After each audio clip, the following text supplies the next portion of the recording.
Live व्यवस्था के पुस्तक 9वीं अध्याय को ध्यान करें। लाइव व्यवस्था के पुस्तक 9वीं अध्याय में 24वीं वचन लिखा है। इस 24 वचनों में लिखा गया हुआ भाग आपको बताऊंगा। इस अध्याय में सबसे पहले हम ये ध्यान करना है कि याजक लोगों की पहली सेवकाई, याजक लोगों का पहलौटा सेवकाई के बारे में इसमें दिया गया है। The first ministry of the priests दिखाई दे रही है।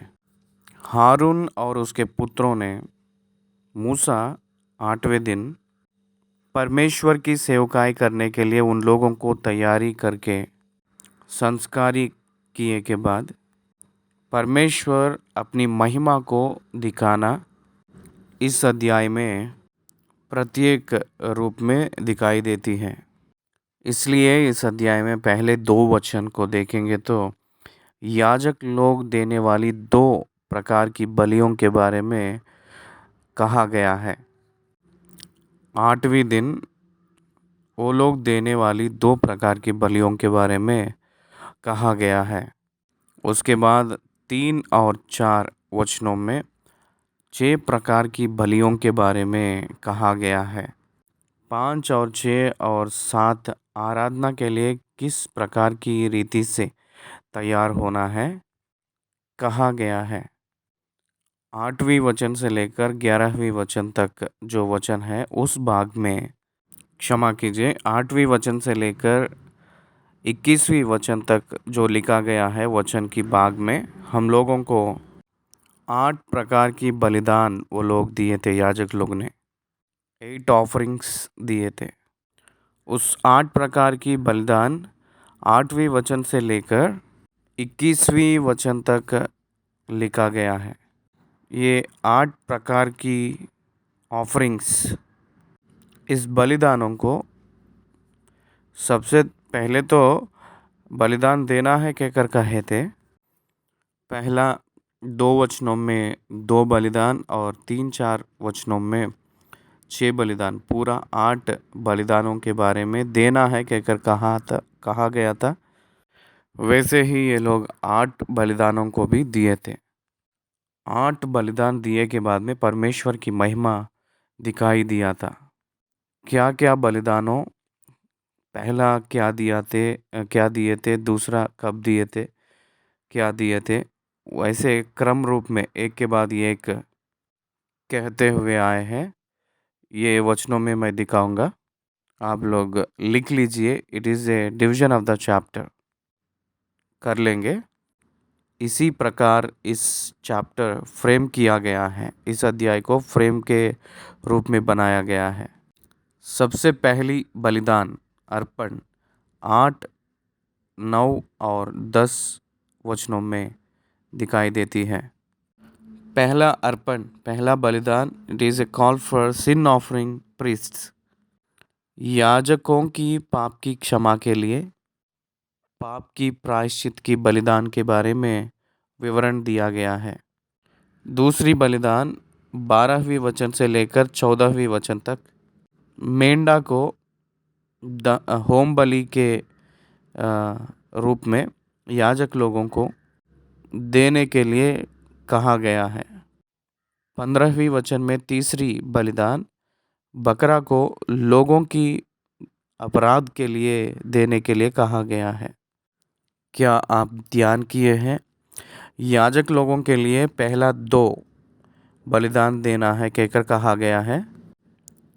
याजक लोगों के लिए एक पाप की प्रायश्चित की बलि, एक होम बलि।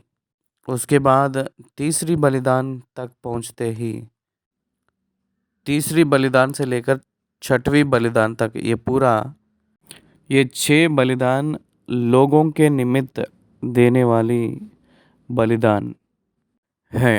ध्यान करना, ये तीसरी अर्पण, तीसरी बलिदान बकरा को लोगों के पाप की प्रायश्चित की बलि के लिए देना है।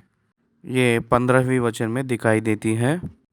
चौथी और 5वीं बलिदान ये है कि बैल और मेंढा को लोगों के निमित्त पाप की प्रायश्चित की बलि दिए के बाद ये जो बैल और मेंढा को मेल बलि के रूप में देने के लिए कहा गया है।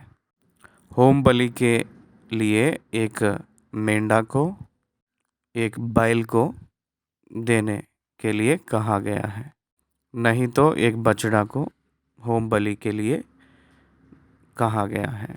ये हम लोग को 16वीं वचन में चौथा और पांचवा बलिदानों के रूप में दिखाई देती है। 17वीं वचन में छठवीं बलिदान है। ये एक अन्न बलि है। ये लोगों के लिए लाने के लिए कहा गया है। उसके बाद 18वीं वचन से लेकर 21वीं वचन तक 7वीं बलिदान और 8वीं बलिदान, ये लोगों के निमित्त। क्या आप ध्यान किए हैं? हारून के लिए, उसके पुत्रों के लिए पाप की प्रायश्चित की बलि और होम बलि, और लोगों के लिए पाप की प्रायश्चित की बलि, होम बलि, मेल बलि, अन्न बलि, दोष बलि। ये सारे बलियों को परमेश्वर ने देने के लिए कह रहे हैं। ये सारे बलि दिए के बाद परमेश्वर उनको अंगीकार किया है, कहकर एक चिन्ह के रूप में परमेश्वर ने उन लोगों को दिखाई दिए हैं। सारे लोग परमेश्वर को स्तुति करते हुए आराधना किए थे, क्योंकि परमेश्वर ने उन लोगों को अंगीकार किया है, कहकर वो लोग परमेश्वर की महिमा किए हैं। 22 और 23 वचनों में परमेश्वर की महिमा उनको दिखाई दिया है। 24वीं वचन, आखिरी वचन में परमेश्वर की अंगीकार की चिन्ह एक्सेप्टेंस बाय फायर के रूप में वो एक अद्भुत काम परमेश्वर ने वहाँ किए हैं। उस बलिदान की मांस को परमेश्वर दहन किए सो जैसे, जलाए सो जैसा, ये वचन हम लोगों को बता रही है। 24वीं वचन में यहोवा के सामने से आग निकली और चर्बी सहित होम बलि के वेदी पर भस्म कर दिया है। इसे देखकर जनता ने जय जयकार का नारा लगाया और अपने अपने मुंह के बल गिरकर दंडवत किया। परमेश्वर है, परमेश्वर हमारे बीच में है, कहकर परमेश्वर हम लोगों को देखता है, कहकर एक उत्साह, एक खुशी उन लोगों के बीच में पैदा हुई थी। इस प्रकार हम लोगों को दिखाई देती है। लाइव व्यवस्था वचन की ध्यान को हम लोग शुरू करें। लाइव व्यवस्था की पुस्तक 9वीं अध्याय पहली वचन। 8वें दिन मूसा ने हारून और उसके पुत्रों को और इस्राएली पुरानियों को बुलवाकर हारून से कहा, यहोवा ने उसको इस रीति से आज्ञा दिया था। ये 8वीं दिन है। 7 दिन की प्रतिष्ठित किए के बाद 8वें दिन परमेश्वर उन लोगों को अंगीकार करके उन लोगों को दर्शन दिए थे। कुछ प्रत्येक रूप की अर्पण यानी बलिदानों को लेकर आने के लिए उन लोगों से परमेश्वर आज्ञा दिया है। उसमें पहला 2 अर्पण, 2 बलिदान हारून और उसके पुत्रों लेकर आना है। बाकी बलिदान हारून से कहते हुए, प्रचार होते हुए इस्राएली जनता लेकर आना है, इस्राएली प्रजा लेकर आना है। सारे पुरानियों के सामने सम्मुख मूसा ने ये सारे विषय के बारे में बात कर रहे थे। दूसरी वचन हारून से इस प्रकार से कह रहा है। दूसरी वचन, पाप बलि के लिए एक निर्दोष बछड़ा और होम बलि के लिए एक निर्दोष मेंढा लेकर यहोवा के सामने भेंट चढ़ा। आप लेकर आना है। ये हारून की बाग है। उसके बाद 3 और 4 वचनों में ऐसे लिखा है, और इस्राएलियों से यह कह, तुम पाप बलि के लिए एक बकरा और होम बलि के लिए एक बछड़ा और एक भेड़ का बच्चा लो, जो 1 वर्ष के हो और निर्दोष हो, और मेल बलि के लिए यहोवा के सम्मुख चढ़ाने के लिए एक बैल और एक मेंढा और तेल से सने हुए मैदे का एक अन्न बलि भी ले लो, क्योंकि आज यहोवा तुमको दर्शन देगा। यहाँ 6 प्रकार की बलिदानों को लेकर आने के लिए कह रहे हैं। ये आप लोग लेकर आना है कहकर जनता से कहे थे। मूसा ने हारून को कहा था कि आप लेकर आना है कहकर, और मूसा ने हारून को आज्ञा दे रहा है कि तू कहना है कहकर जनता को लेकर आने के लिए। देखिए यहाँ स्पेसिफिकेशन, हारून को पवित्र कर रहा है मूसा, और मूसा के ओर से पवित्र किया गया हुआ हारून लोगों को पवित्र करने के लिए, लोगों को पवित्र करने के लिए, लोगों को बलिदानों को लाने के लिए कह रहा है हारून ने। यही है इस अध्याय में विशेष। 5वीं वचन, और जिस जिस वस्तु की आज्ञा मूसा ने दी उन सब को वे मिलाप वाली तंबू के आगे ले आए, और सारी मंडली समीप जाकर यहोवा के सामने खड़ी हुई। 5वीं वचन, और जिस जिस वस्तु की आज्ञा मूसा ने दी उन सब को वे मिलाप वाली तंबू के आगे ले आए, और सारी मंडली समीप जाकर यहोवा के सामने खड़ी हुई। तब मूसा ने कहा, यह वह काम है जिसके करने के लिए यहोवा ने आज्ञा दी है कि तुम उसे करो, और यहोवा की महिमा का तेज तुमको दिखाई पड़ेगा। यहोवा आपको दिखेंगे कहकर 4 वचन में कहे थे। यहोवा आपको दर्शन देगा कहकर 4 वचन में कहे थे। 6वीं वचन में कह रहा है, आप लोग समझने के लिए कह रहा हूँ, यहोवा की महिमा दिखाई देगा। अगर यहोवा दिखेंगे तो मर जाएंगे। 4 वचन में मूसा की बात की अर्थ ये है कि यहोवा की महिमा ही दिखाई देगा कहकर। परमेश्वर को देखकर कोई भी जिंदा नहीं रह सकता, इसलिए यहोवा की महिमा अगर आपको दिखाई दे रही है, परमेश्वर आपके सम्मुख आपके बीच में है कहकर आप जानते हैं, परमेश्वर ने आपको अंगीकार किए हैं कहकर आप लोग समझ सकते हैं। That is the happiest thing in all your lifes. आपके जीवन में परमेश्वर आपको अंगीकार किया है कहकर जो पता चलेंगे तो उसमें आपको बहुत महान आशीर्वाद है। आप लोगों को परमेश्वर अंगीकार किया है कहकर आप जानना। आज के दिनों में हम लोग विश्वास के ज़रिए हम जानकारी ले रहे हैं, जान रहे हैं।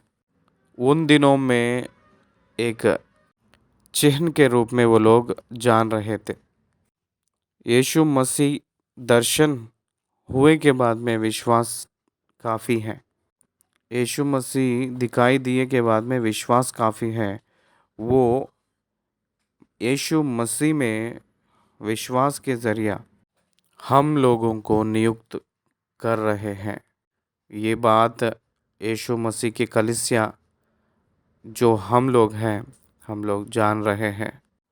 वो सब लोग जैसे मूसा और हारून ने कहे थे उसी प्रकार सबको लेकर आए थे। हारून जैसे कहे थे उसी प्रकार सब लेकर आए थे।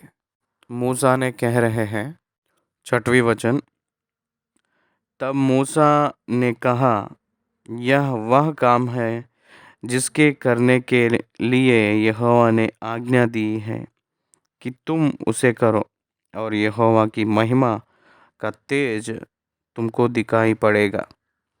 7वीं वचन, तब मूसा ने हारून से कहा, यहोवा की आज्ञा के अनुसार वेदी के समीप जाकर अपने पाप बलि और होम बलि को चढ़ाकर अपने और सब जनता के लिए प्रायश्चित कर, और जनता के चढ़ावे को भी चढ़ाकर उनके लिए प्रायश्चित कर। मूसा ने कमांडमेंट दे रहे हैं हारून को, start your ministry, start your priesthood ministry.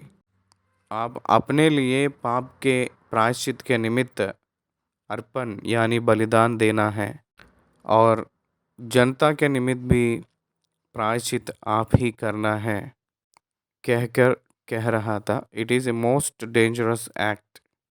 अगर परमेश्वर हारून को अंगीकार नहीं करता है तो हारून ने मरेगा। इसलिए हारून अपने पाप के लिए भी अर्पण दिया था, बलिदान दिया था। इब्रानियों के पत्री में पौलुस ने लिखे थे, उस ज़माने में हारून और उस अपने पाप के निमित्त अर्पण किया है, बलिदान किया है कहकर। और अगर यीशु मसीह है तो वो निष्पाप है, पाप रहित है। वो अपने पाप के लिए बलिदान करने की ज़रूरत यीशु मसीह को नहीं है कहकर इब्रानियों के पत्री में पौलुस ने निश्चय प्रचार किए थे। 8वें वचन में चले। इसलिए हारून ने वेदी के समीप जाकर अपने पाप बलि के बछड़े का बलिदान किया, और हारून के पुत्र लहू को अपने पास ले गए।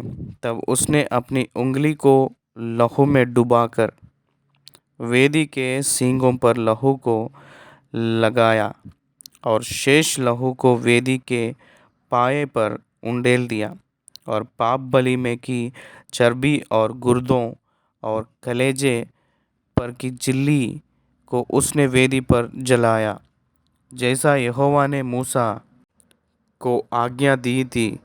और मूसा और काल को उसने छावनी से बाहर आग में जलाया। क्यों जलाया है? क्योंकि ये पाप की प्रायश्चित की बलि के रूप में बलिदान की कार्यक्रम है। इसी के कारण वो छावनी से बाहर आग में जलाया है। 12वें वचन से लेकर लिखा गया हुआ बलिदान, दूसरी बलिदान, ये याजक ने दूसरी प्रकार की देने वाली बलिदान 12वें वचन से लेकर हम लोगों को कहते हुए कह रही है। 9वीं अध्याय 12वें वचन। तब होम बलि पशु का बलिदान किया, और हारून के पुत्रों ने लहू को उसके हाथ में दिया, और उसने उसको वेदी पर चारों ओर छिड़का दिया। तब उन्होंने होम बलि पशु को टुकड़े टुकड़े करके सिर सहित उसके हाथ में दे दिया, और उसने उनको वेदी पर जला दिया। और उसने अंतड़ियों पर पाँवों को धोकर वेदी पर होम बलि के ऊपर जलाया।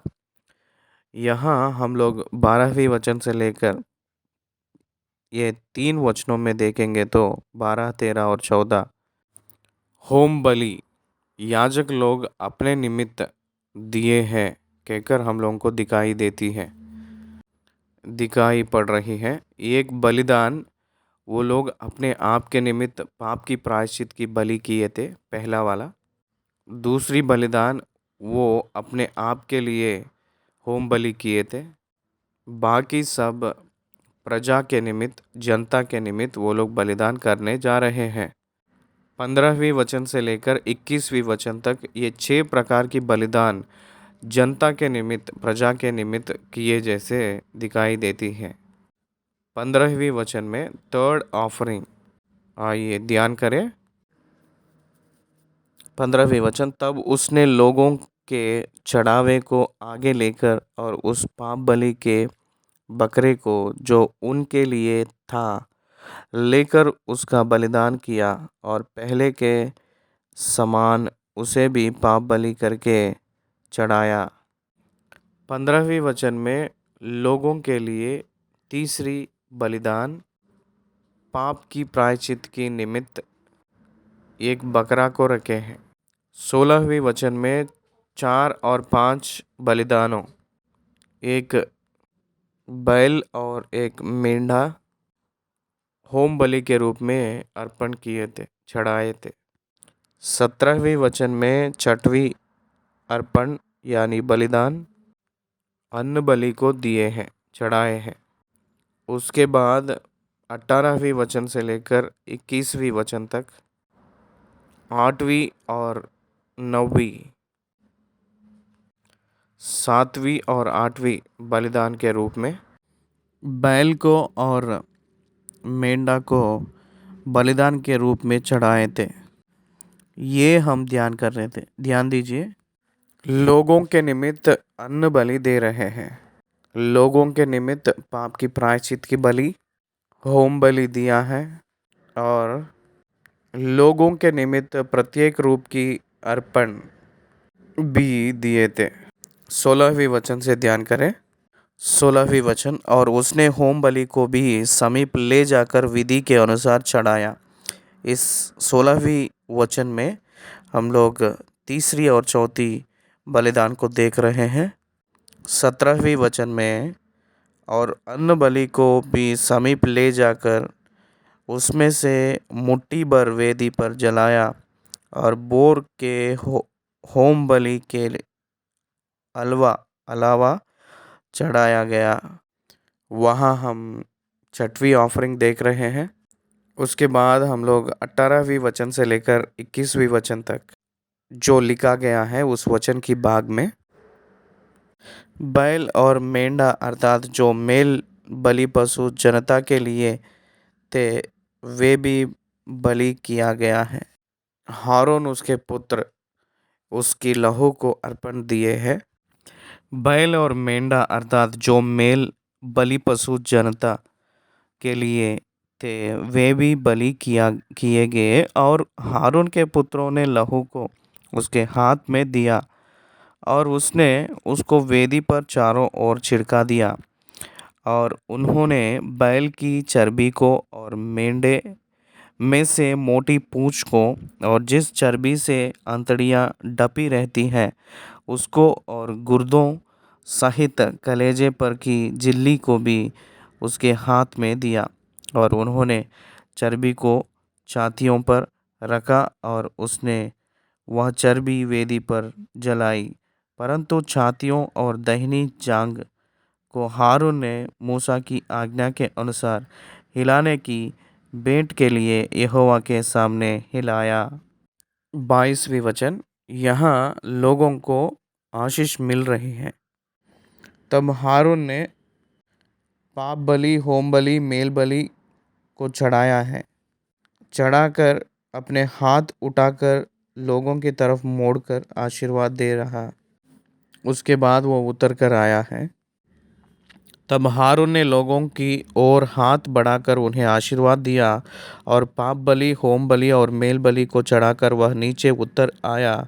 तब मूसा और हारून मिलाप वाले तंबू में गए और निकलकर लोगों को आशीर्वाद दिया। तब यहोवा का तेज सारी जनता को दिखाई दिया, और यहोवा के सामने से आग निकली और चर्बी सहित होम बलि को वेदी पर भस्म कर दिया। इसे देखकर जनता ने जय जयकार का नारा लगाया और अपने मुंह के बल गिरकर दंडवत किया। ये एक अद्भुत रीति की कार्य है। एलिया के समय में, एलिया के काल में एलिया की बलि को किस रीति से परमेश्वर ने आकाश की ओर से आग बरसाकर जलाया है, वैसे ही मनोह के सम्मुख न्यायों के पुस्तक में समसोन के पिता मनोह के सम्मुख परमेश्वर ने बलिदान किस रीति से आकाश की ओर से दहन किया था, जलाया था। यहाँ भी उन लोगों के सम्मुख, उन लोगों के सामने बलि को परमेश्वर ने उसकी चर्बी को होम बलि के वेदी पर जो है परमेश्वर ही स्वयं भस्म कर दिया, जलाया था। ये सारी जनता देखकर आनंद किए थे। परमेश्वर हमारे साथ है कहकर वो लोग सीख लिए हैं। परमेश्वर के सम्मुख पवित्र रूप में पवित्र जीवन जीना है कहकर एक महान पाठ सीख लिए थे। परमेश्वर हमारे बीच है कहकर हिम्मत पाए थे। इस रीति से 9वीं अध्याय को ख़त्म किए हैं। धन्यवाद।